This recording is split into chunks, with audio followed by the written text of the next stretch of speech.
Assalamu alaikum wa rahmatullahi wa barakatuhu. First of all, apologies for being a bit late, not starting on time, but we're all here now. Okay, so today is going to be a brief introduction to the upcoming series, the Understanding Islam series. We're here with our teacher, Abdul Wahid Stevenson. Assalamu alaikum, Sheikh. How are you doing? Alaykum salam wa rahmatullah. Alhamdulillah. Kif halak, Ismail? How's it going? So, in this introduction, we want to first of all, we're going to have a brief introduction as to how you became Muslim and your journey into Islam and your studies and your view as to how Muslims should learn the religion in order to understand it. So this is going to be our introduction to our series, which is going to look into Islam in a very simplistic and easy way. The course is going to be tailored towards non-Muslims, new Muslims, and obviously Muslims who have been Muslim for a very long time will also benefit. But our main target is going to be for non-Muslims and new Muslims. It's going to be very easy, very simple, and we should be able to get a lot of benefit, inshallah. So, first of all, we have with us our Sheikh, as I mentioned before, Abdul Wahid Stevenson. Now, you have accepted Islam, mashallah. You've gone away and studied, and now you are now the managing director of Medina College. So you have a good insight into how we should go about learning this beautiful religion in order to understand it, in order to get the most benefit from it. And also the aim of the knowledge is to worship Allah in the best way we can. So if you can give us a quick, brief story as to how you became Muslim, why you decided to go away and study, and how that's given you a clear vision as to how Muslims should go about learning this beautiful religion. Bismillah, assalamu alaikum wa rahmatullah. Alhamdulillah, I was, I guess, searching for the truth. And, in my search for the truth, as is always the case, you got lots of questions, So from the questions, it was, why do bad things happen to good people? And it was, questioning like hikmah or wisdom, right, behind creation and purpose behind our actions and the results of our actions and stuff like that. So that was kind of my questioning. So, so that led me to read a book on monotheism, on Tawheed, a book by Abu Amin Bilal Phillips, The Fundamentals of Tawheed. And I read that book, and that book opened my eyes to Islam, if I'm going to be honest with you. Before that, it's like I hadn't even heard about Islam. Even though we studied it in primary school and stuff like that, it's almost like I didn't know this religion existed. Sorry, Sheikh, if you don't mind me cutting you, how did you get that book? You say you wasn't Muslim at the time when you got that book? I wasn't Muslim at the time, but I was searching, and it was given to me basically. A friend of mine gave it to me, said, "I'll read this." Okay.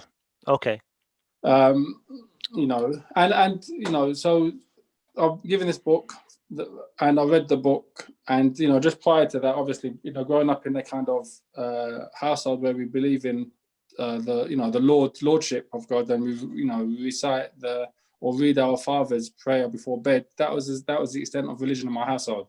Okay. So conscientiousness without actually having any ibadah or worship, so no boundaries, no rules, basically. Okay.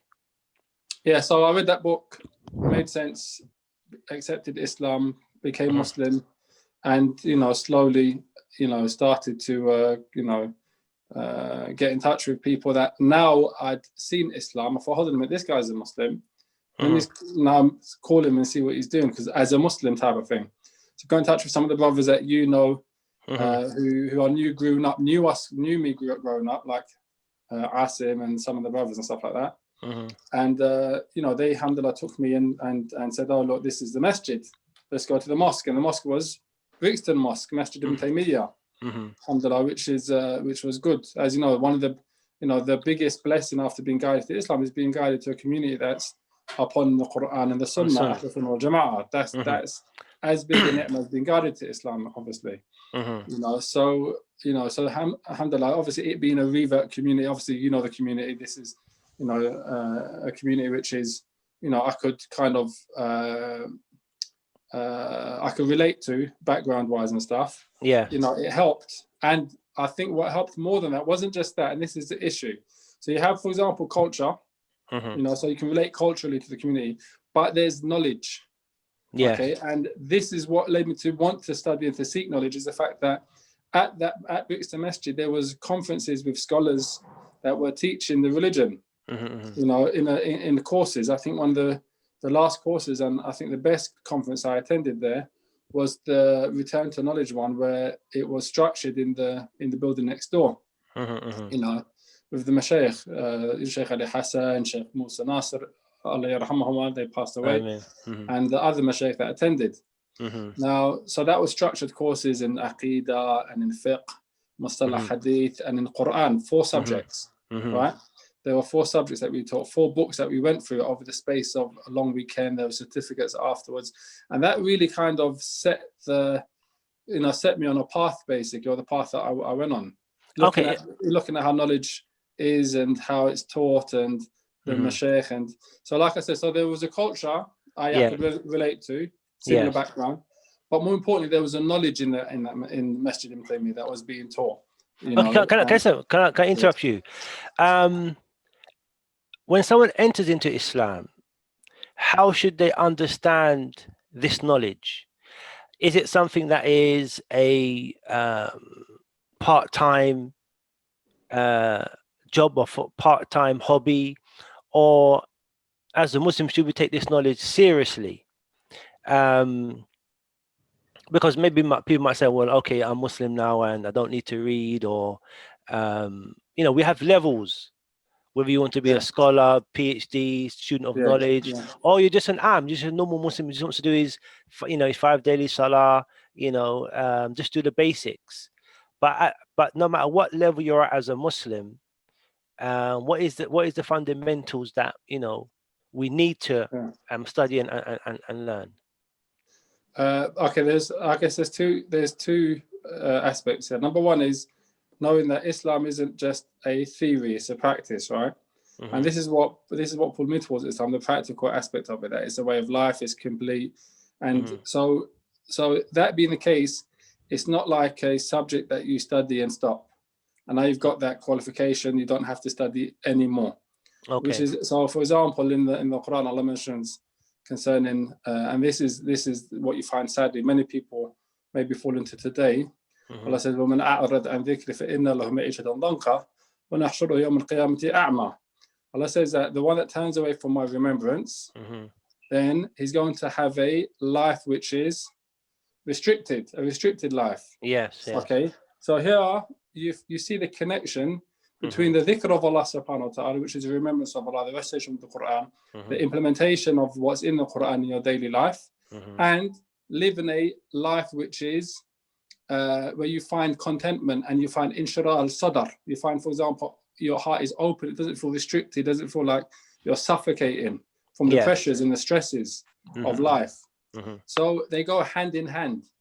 So the remembrance of Allah, which includes recitation of Quran, which is in Arabic, understanding it, which is knowing enough Arabic to understand, and implementing it, that's hand in hand with having a contentment in your life, understanding and implementing it, the boundaries and stuff like that. Where if you don't have that, or not having that, leads to the opposite. And then not just does the opposite, also, وَنَحْشُرُهُ يَوْمَ الْقِيَامَةِ أَعْمَى. He's going to be resurrected on Judgment Day blind. Then he's going to ask, why am I resurrected blind? Okay, likewise, you turned away from the remembrance of Allah subhanahu wa ta'ala in this worldly life, and likewise you've been resurrected, unable to see. I.e., this is a key point here. What does knowledge of the religion give you? It gives you insight. It gives you enlightenment. It's a torch so you can see your way. So, for example, you're walking down, and it's sometimes there's obstacles in front of you. Okay, Islam gives you the knowledge and the tools to avoid those obstacles, so you're not going to bump into things But on your path. Sheikh, this knowledge that we're acquiring, is it for academia, or is it for, as you say, it's a light, it's a act of worship? it gives someone basira, it gives people insight. How can we differentiate between the academia, people just learning to relate and narrate, and the spiritual aspect where it will give you, it helps you with your faith.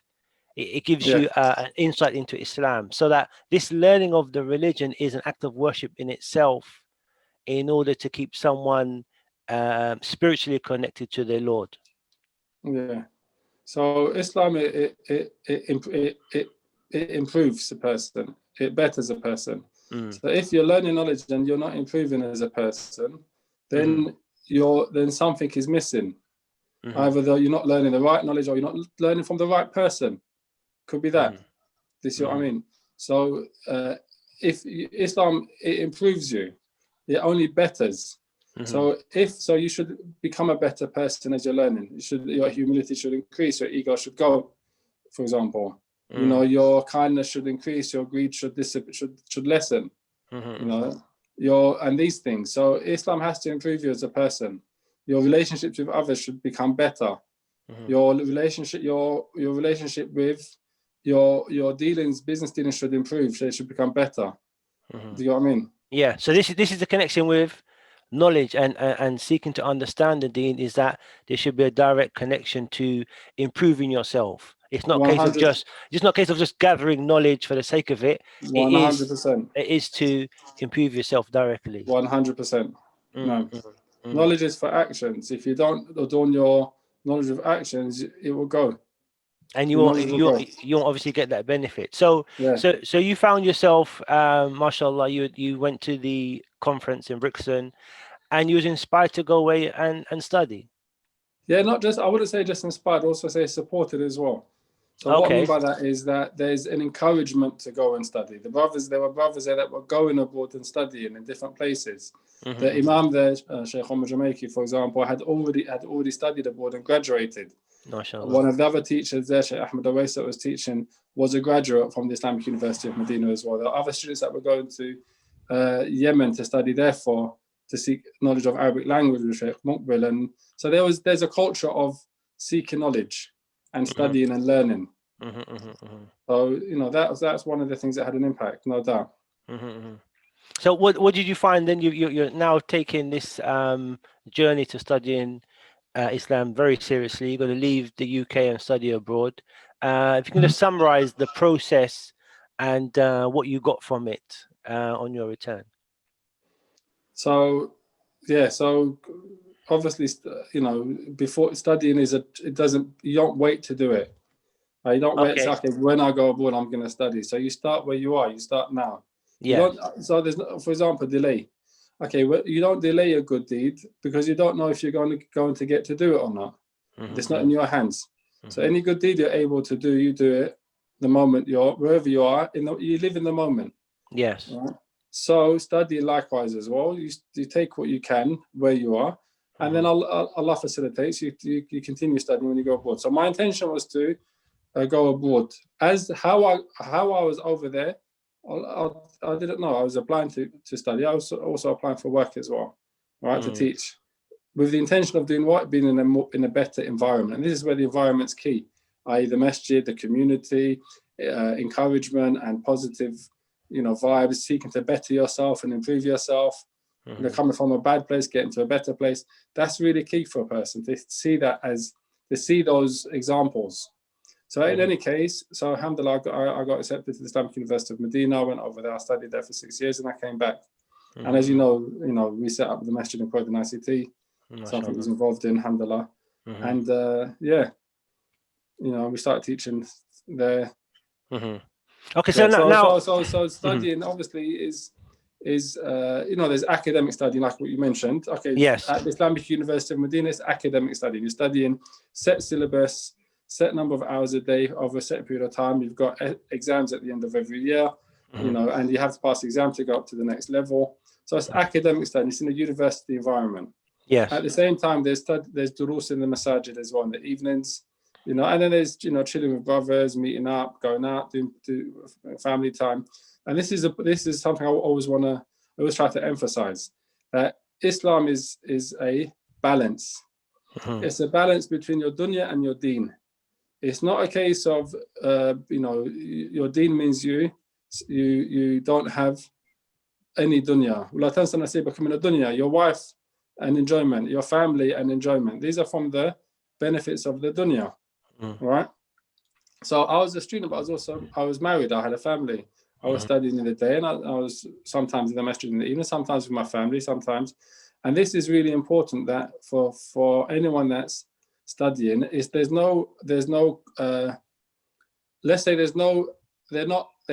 don't conflict, they complement each other. Yes. There's no conflict between your deen and your dunya. The Sahaba, radhiyallahu ta'ala anhum, in their time, one used to study, the other used to go to the market, and they would meet up at night and swap information, and they would work together. For what? Not just for their deen and for their dunya. Right? So they were working together for their deen and for their dunya. And this is the point. The point is that, the Messenger of Allah didn't encourage the one. He blamed the person that said they're gonna only pray at night and not sleep, not gonna marry women. So I mean, he didn't say, "MashaAllah, well done, that's good." For studying all the time. Deen. No, he said that this is. He blamed them as exaggerating, going overboard, right? I.e., balance. As for me, I pray and I sleep. Balance. I fast and I break my fast. Balance. I get married to women. Balance. Right. If you don't, Sheikh, if you don't, you're going to end up with mental issues or psychological issues even. Yes. I mean, could you say this is one of the points, we'll probably speak about it later on, that in everything in Islam there is balance, and even when it comes to understanding the religion or seeking knowledge or seeking the truth, there is a balance, that you don't become a hermit, you don't become a monk, you give everything its due rights, and that even comes into understanding the religion. 100%. There has to be balance. The Messenger of Allah said, he warned against exaggeration in what? In religion. He wasn't talking about exaggeration. He warned against, obviously, israf in the dunya. He warned against exaggeration in deen, in religion. So, so this is something where a Muslim has to live balanced. He's got commitments. The Sahaba that used to spend his wife complained to the Messenger of Allah sallallahu alaihi wasallam about his ibadah, about his worship. That as a result of that, he was neglecting his wife or neglecting his family. The Messenger of Allah, the other companion he's with, there wasn't praise. It was no, your wife has a right on you, your body has a right on you. So give everything its due right. Have wisdom. Wisdom. I mean, the point is, Sheikh, that alhamdulillah, you're back from your studies, mashallah, a few years ago. You've done further studies, and now you are, mashallah, the managing director of Medina College. The question is, how now we're in the West now, and we want to explain the religion to the general masses. We're not aiming at academics, we're not aiming at students of knowledge, we're aiming at the normal people, okay, the am people. How should we go about teaching this religion? And this is how we want to structure this course and this series, about what are the primary topics we should deal with. Yes, we can make Islam very complicated. Okay, it depends how deep you want to go. But if we're talking about explaining the religion to the general public, the non-Muslims, what are some of the things that we should? How should we go about this? Sheikh. No, alhamdulillah. I think it's a very important topic, and we were just discussing it now. With regards to there's 5 basically subjects that is important for every single Muslim, whether he's a scholar or he's a lay person, whether he's a male or female, whether it's old or young. They're important to every single person, regardless of their background, regardless of their age, regardless of their social status, regardless of all of these aspects. This is essential for everyone. And it's 5 subjects fundamentally. So first you have the Quran, and which is reading the Quran, recitation of it, memorizing it, and understanding the verses. What they say, trying to get the tafsir of it, tadabbur of the Quran, pondering reflection.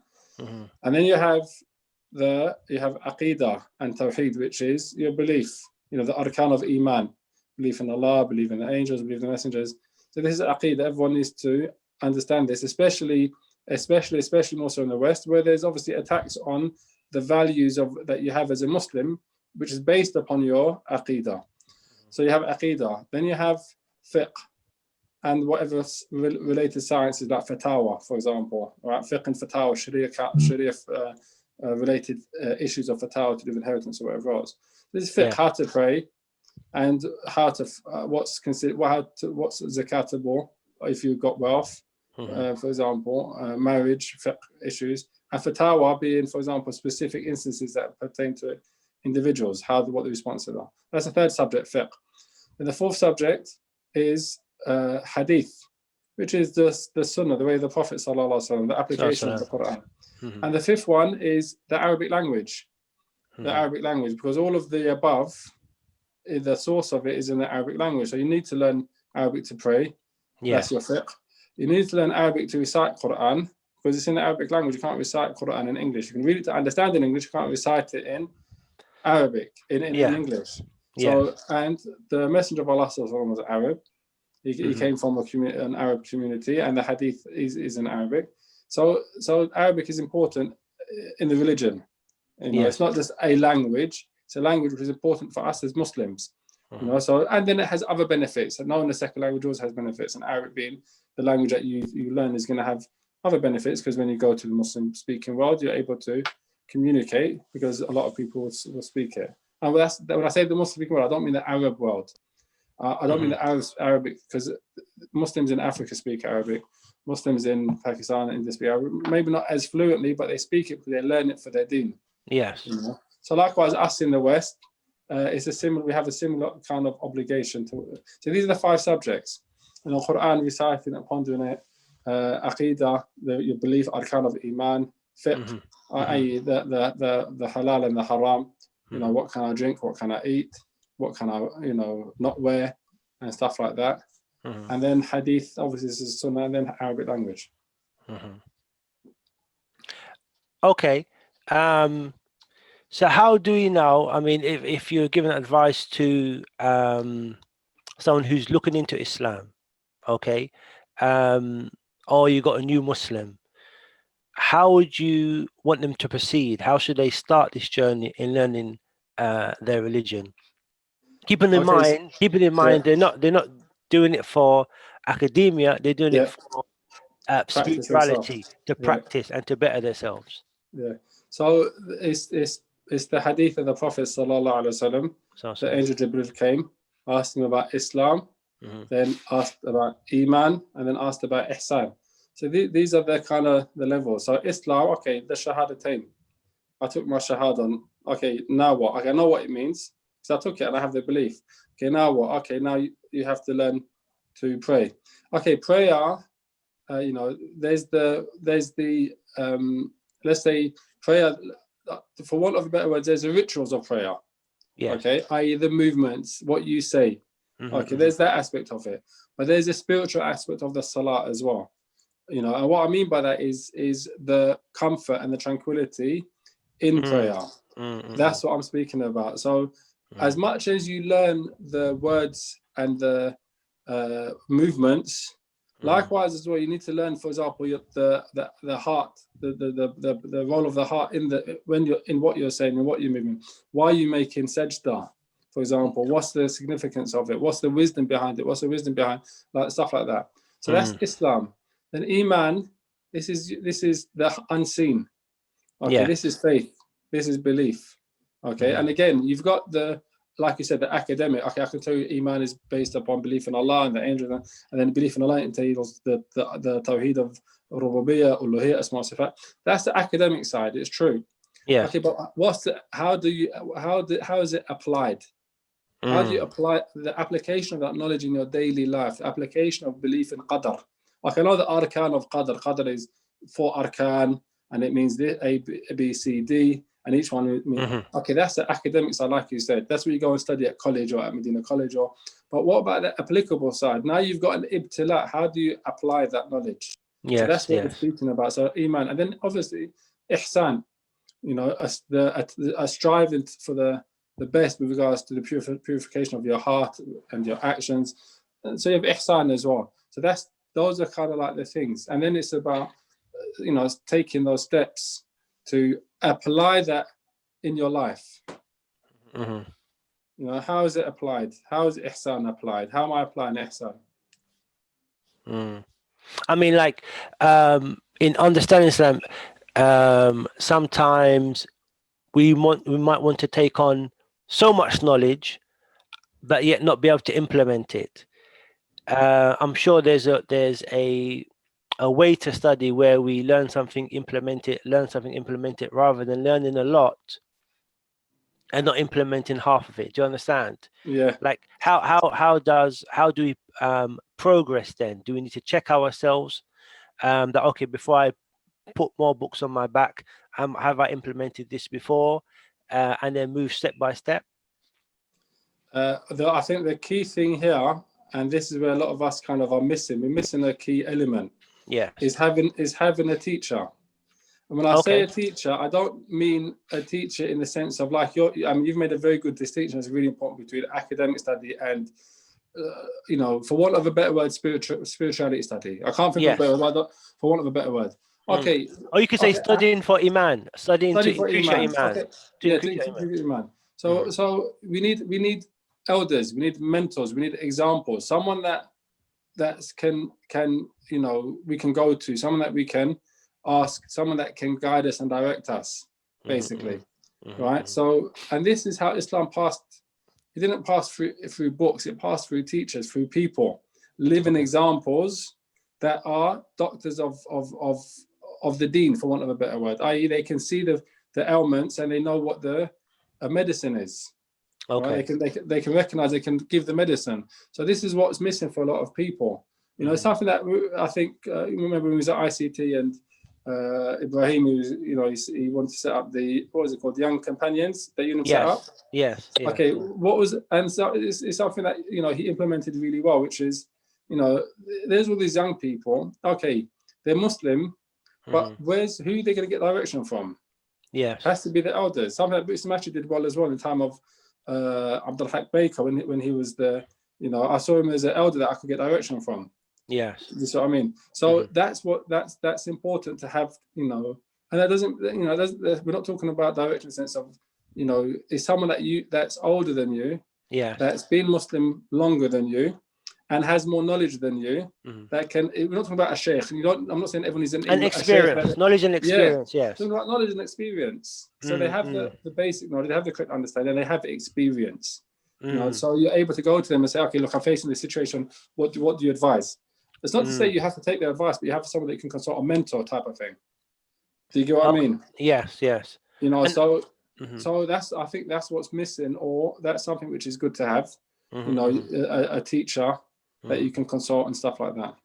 That's important. So for someone who's beginning their studies, it's important, one, to find a mentor, find an imam, find a sheikh. Yeah, not an imam, because it's going to be difficult. I'm talking about someone that knows, that's been Muslim longer than you, knows more than you. Yes. And is also has a basic understanding of the deen and is implementing it. Most importantly is that they're doing what they say. And you can see that they can see the application of the religion on them. What comes to my mind now is at the beginning of this course, because one of the things that we aim to do is first of all have qualified teachers, those who have graduated themselves from an institution, or who are studying with other scholars, that if there are any questions, we can then refer those who are partaking in the series, that they can then ask questions and stuff. So I think that's very fundamental, and I hope also Abdul Wahid, you'll be able to help in that people will have questions and people will have they want to, you know, dig deeper into a subject. So we'll be offering that facility as well, Sheikh. Inshallah, it's good. It's good. Okay. Next question was, from your experience, who should, if obviously you're going to be at the head of, breaking down the syllabus and stuff like this, one question should be, what are the keys the key fundamental things in understanding this religion? Like, where should someone start from A? As in what to study first, What to or study first as a new Muslim? What should they study first? Because obviously the it's a vast arena of knowledge. yeah, Okay, someone might be talking about, you know, the haruf, or someone might be talking about many different subjects. As someone coming as a new Muslim, or someone, yeah. what subject should they start with in order to grow their faith, in order to start growing their iman? Okay, so the first thing to do is to turn away from all types of disputes and debates, and ikhtilafat, and there's opinion 1, 2, 3, 4. Turn away from all of that and just take, for example, if it was myself, Yeah. what I usually, if I'm going to recommend, for example, a student that's going to study that's basic, I'll say, for example, take Durus al-Muhimma, for example, as a book. And this is called Essential Lessons. Okay, these essential lessons, what does it cover? Okay, it covers tafsir of qisar surah, which is the short surahs. So those short surahs, you memorize them and you learn the meaning of them. Okay, so that's tafsir of the short surahs.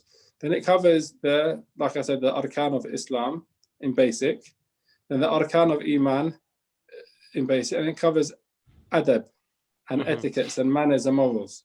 So four topics: tafsir, Islam, Iman, and adab, etiquettes. So that, and then so you take the person, okay, start memorizing a little bit of Quran, short surahs. Okay, what does that surah mean? Okay, start understanding Islam so you can implement it. That would be it. And then don't focus on, stay away from all the YouTube arguments that might be taking place, or the social media. I mean, this is a very serious point, actually, that there are many speakers, many issues of difference on. You might just go to YouTube and say, okay, tell me about Islam, and then you're going to see a range of topics, range of discussions. But really, the individual who's at the beginning of his deen must stay focused on what is most important. Yeah.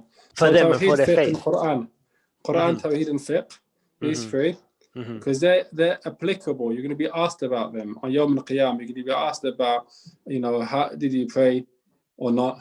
You're going to be asked about these. These are applicable things. Practical. The practical things. Leave the theory aside. Yeah. Leave the opinions. Oh, this is his opinion. This is that opinion. Leave the opinions aside and focus on what is implementable, applicable, and practical for you as a person. That's going to improve you. That's what you need to focus on. I think that the previous point, where if you've got a mentor or a person that's like a teacher or a guide of some sort, then when you come across something, you're able to take to them and they can kind of sieve it. I weigh it for you. This is not worth wasting time on. Do you know what I mean? Ignore that. So you go back and you've always got someone that say, an elder, a mentor, more experienced, older, done it, been there. Do you know what I mean? So you take it back to them and they're able to kind of direct you. And like I said, it doesn't have to be a sheikh an imam from the masjid. It's just a person that's got taqwa and got experience and got knowledge, and inshallah they're able to help you. I mean, in summary, that the reason for understanding this religion or seeking this knowledge is closeness to Allah. Is to get close to Allah. Yeah. And also to leave those things, leave those knowledge, leave that topic which is going to take you away from Allah. You could kind of summarize it like that, Sheikh. But can you add any more clarity, because we know that the I won't say the word fitna, but the fitna surrounding Islam is very difficult for people to get a clear view of the beauty of Islam. Like, would you encourage people to go to the local mosque, go to Medina College? It may be difficult for some people who they don't have Muslim parents. The path can be tricky. So can you give us kind of like some more advice in regards to this this topic of trying to understand the religion of Islam and learning it? I mean, first of all, the first thing is, don't. It's a journey which takes a lifetime. Okay, good point. So, good point. Pace yourself. No, yeah, don't rush everything in one day. Yeah, I guess. Don't rush everything. It's a journey that takes a lifetime. Pace yourself. If you find, for example, after a week or 2 weeks or 3 weeks or 3 months, you find yourself, being able to debate and argue people, then you're in the wrong place. You're in the wrong place. Islam isn't there for you isn't there for you to be a person that's going to debate and argue with people. It's to guide people, to guide them. Okay, guiding people is something which requires patience and hikmah. It requires time. Time. The Messenger of Allah sallallahu alaihi wasallam in Mecca for 13 years. 13 years calling people to Tawheed, to guidance. So it didn't happen in 3 months. If in 3 months you find yourself, for example, in a position where you're arguing with people and being impatient with them, then you've missed something. You've got something wrong. You're in the wrong place. Yes. Okay, so you need to step back and reassess what you're doing. Yes. Okay. Islam came to unify, and to bring harmony and cohesion, not the opposite. If you find yourself, for example, in a place of arguments and disunity and lack of cohesion, then you need to question yourself again, because this is not Islam. You understand? So as a new Muslim or person beginning, then you have to basically know that it's a lifelong journey, and you're in it for the longevity. You're in it for the long haul. It's not a 3 months, 6 months, 12 months. Yes. It's not 3 years. No, it's a lifelong journey that you're on, and you should pace yourself. Know that, for example, it's going to take a while. It's going to take a while. I think one of the important things is also to, like you look at the life of I think what's really important, what's really, really key, is to just look at, for example, the biography of the companions, the companions of the Sahaba, the companions of the Prophet Muhammad sallallahu alaihi wasallam. Read their biographies. Read the biographies of the Imams, the four Imams, Imam Ahmed, Imam Malik, Imam Shafi, Imam Abu Hanifa. Read the biographies of the scholars of Hadith, Muhaddithun, Imam Bukhari. Just spend some time reading their lifestyle, reading about their life as you're studying the Islam and the Iman, because that's going to give you the ihsan, inshallah. Looking at how they lived and how they were is going to give you the ihsan and protect you from the fake, the pseudo kind of the kalam which is fadhi, the speech which doesn't have any weight and doesn't have any benefit for you. So busy yourself. If you're not into reading, alhamdulillah, listen. Find, some people they like reading, some people don't like reading. Get audiobooks so you can listen to the book being read out. But I think it's really key because when you read their biography, you see Islam practiced. Okay. So you read fiqh. Okay, you read the theory. Yes. You read, for example, Aqidah. You're reading it, the theory. Okay, you read the biographies of the Sahaba. You look at the scholars, contemporary and past.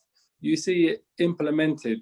It doesn't mean that everything they did is, 100% correct. But in Jumla, generally speaking, then it's correct compared to what you see, for example, today. The lay person or the person that's been, hasn't really sought knowledge or hasn't really traveled abroad or hasn't, but yet they are speaking like their Imam Ahmed. And they're speaking like their, for example, Al-Bukhari. And they don't come close. So would you say one of the key point is the implementation of what you know? If your knowledge is benefiting you, you should see a change in your characteristics and 100%. Your behavior. 100%. 100%. Your iman has to go up with your knowledge.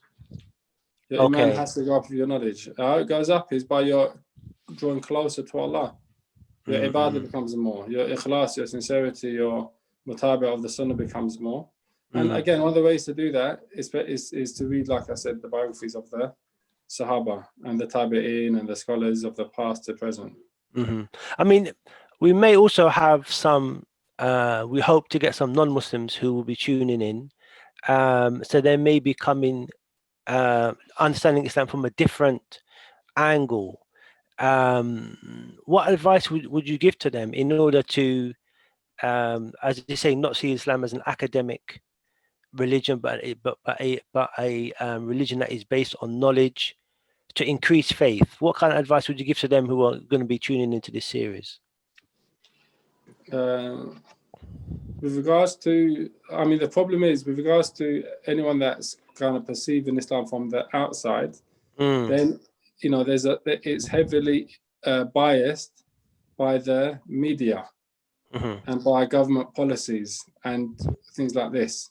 So the first advice is to come with as much as you can without any preconceived notions. Try to dismiss those preconceived notions and now come looking at Islam for Islam, not for what people say about Islam, or how some people they know practice Islam, or how the media portrays Islam. So that's I think that's the most important thing, to try to come from it seeking to know what Islam is, as opposed to what people say Islam is. If they're able to do that, then they're only going to find truth and benefit. That goes without saying. I've got a question here. So if anyone is listening, they're having any questions, you can send them in the chat. Concerning a new Muslim, they're at the beginning and they're starting to learn their religion. How should they deal with their non-Muslim parents?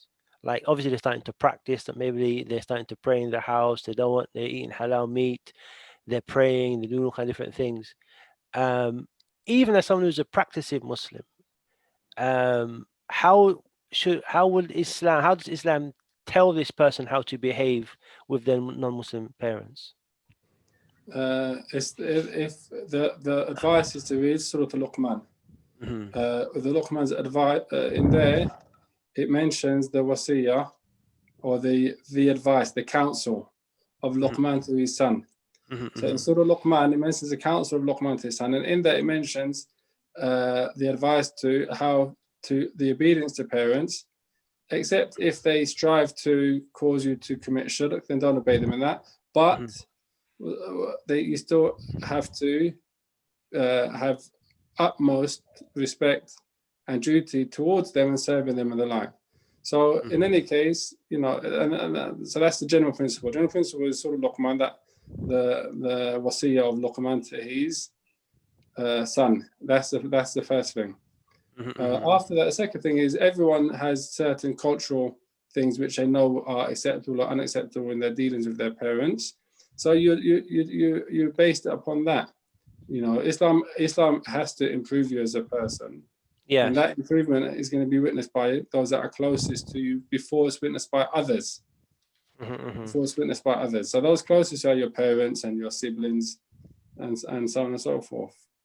So culturally, you know your parents, you know, for example, you know, where you're being disrespectful, where it's not considered disrespectful and stuff like that. But the point is, as we know from experience, that sometimes being religious, you can see people, you can see them as being the other. Like, you know, I'm Muslim now, you're not.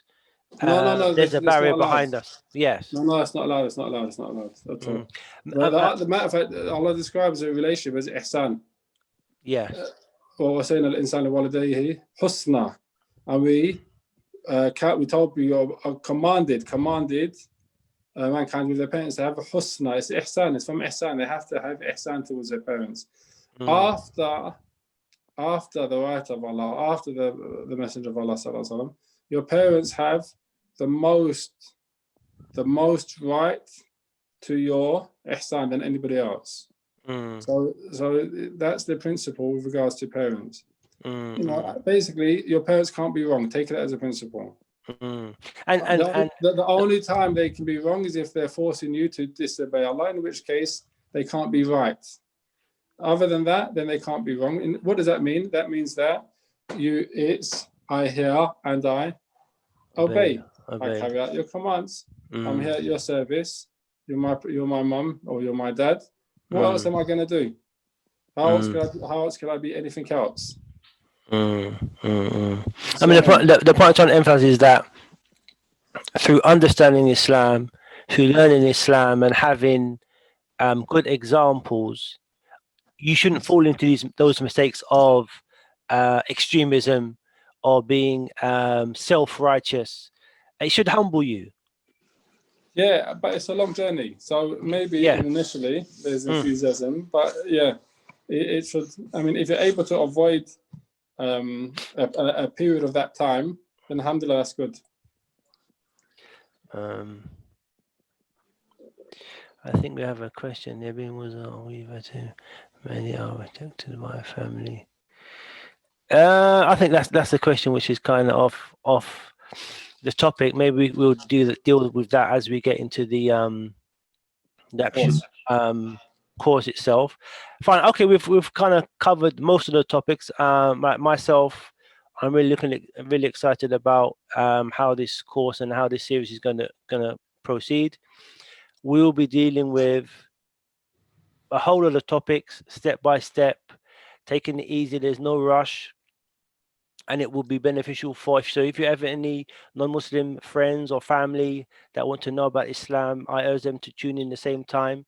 We'll be having different students of knowledge that will be participating. It's going to be very, very informative.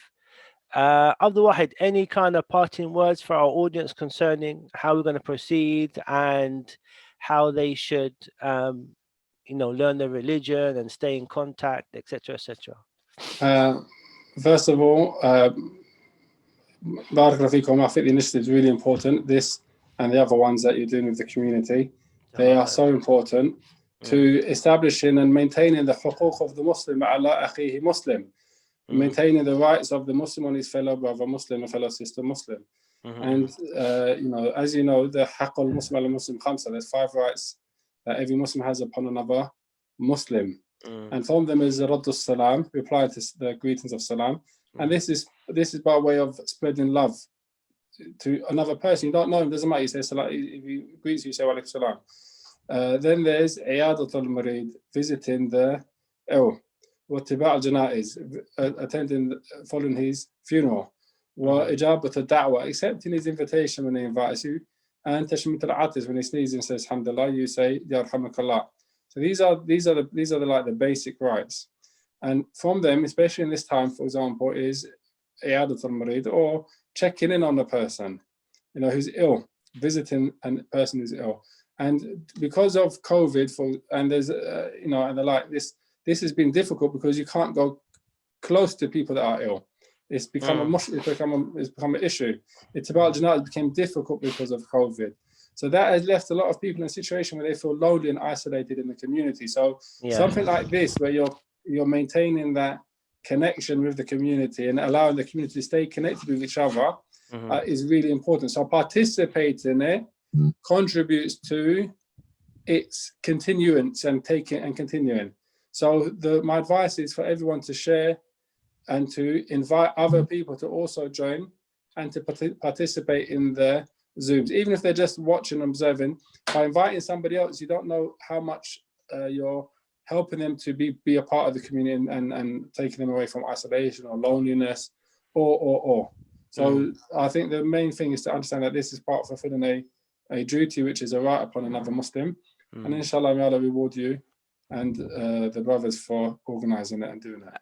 I mean, I've got a final question. I think it's a very, very important question that the sister has asked, but it's about someone who's a new Muslim and they're seeing contradictions in other Muslims, their behavior.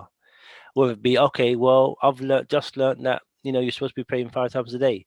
You're not praying. Oh, I just read that smoking is haram when you're smoking. I've just heard it's boyfriend and girlfriend is haram. So this individual who's at the beginning of their journey into Islam is reading one thing and seeing another, and that it might dishearten someone who's on their own spiritual journey. How should someone who's new deal with these so-called contradictions in what they read and what they see? Yeah, so I think the first thing is to go back to the sources and look again at the biographies of the Sahaba and the Salaf and read about their life so you can understand how Islam is implemented and practiced. So that's important because, and the second thing is obviously to know that we are living in a non-Muslim country, which 1400 and 1440 years after revelation, so there's been a lot of changes that people make to the religion, innovations that contradict the Sunnah, as well as temptations. So we live so basically, in a nutshell, we live in an environment in a society where shahawat are rampant and shubahat are also rampant. So it's not a surprise, i.e., it's not surprising to see people being affected by their shahawat or to be affected by shubahat, because there's no boundaries or there's nothing that stops shubahat being spread. And there's nothing that stops shahawat being acted upon apart from a person's individual taqwa. So how should you be when you see another person that's fallen to shahawat specifically, is to first of all look and thank Allah subhanahu wa ta'ala that whatever that person is afflicted with, you haven't been afflicted with, number one. And number two, to make dua for that person and for yourself. For yourself, so that Allah protects you from falling into the sins that they fall into. And for the other person, so that Allah subhanahu wa ta'ala saves that person from the path of destruction that they're upon. And by doing so, they're no longer an example of the contradiction that you're speaking about. Because as much as they cause you weakness in your deen, they're going to go cause other people weakness in their deen as well by seeing other people being relaxed in things which you not have to be relaxed in, for example. So again, three things: go back to reading the biography. Number two, make dua for that person, because by making dua, you're making dua for yourself, and Allah answers your dua, especially if you don't know the person. And the third one is asking Allah subhanahu wa ta'ala to keep you firm. But it's not surprising. That's the point. Don't be surprised, but basically, don't be surprised. Don't be surprised. They expect it. Expect this to happen because of the prevalence of shahawat and shubahat. It's bound to happen. طيب Sheikh, Jazakallah khairan for your time. Inshallah, we'll be starting next Wednesday, same time. So not Wednesday, so same time, Sunday, 6 p.m. We'll be starting from the beginning. The first talk will be about sorry, I'm still getting over this cold. The first subject will be, who is God? Who is Allah? That's how we're going to start this program. So we have one of our teachers lined up for next week. It's going to be a very, very interesting topic. We hope to break down this topic beautifully in a nice way where you'll be able to understand and comprehend, and also get some spiritual benefit from the knowledge that we are learning, so you can implement it and it will change you and change your character, and that you can be an example Muslim, inshallah. So Jazakallah khair everyone for tuning in, and please tune in next week at 6 o'clock every Sunday for the Understanding of Islam series. Jazakallah khairan. Assalamu alaikum wa rahmatullahi wa barakatuhu.